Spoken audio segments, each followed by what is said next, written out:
Biting into a burger that tastes like a walk on the wild side, but wait, it's plant-based. Ever feel a pinch of guilt over that? Let's chew on this. Why might some vegans feel a twinge of guilt munching on a faux steak? First off, it's about the principle.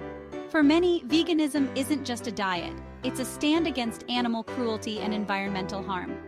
So when that seitan steak sizzles just like beef, it can feel, well, a bit disconcerting. Are we just playing make-believe with our morals? Not quite. Think of it like this. Those meaty flavors don't have to come with a side of ethical compromise. These products are designed to make the transition easier for everyone. Yes, it tastes like chicken, but no chickens were harmed in the making.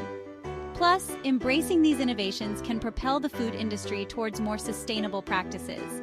No more either or, it's about this and that. So next time you bite into that eerily authentic vegan rib, remember it's guilt-free by design.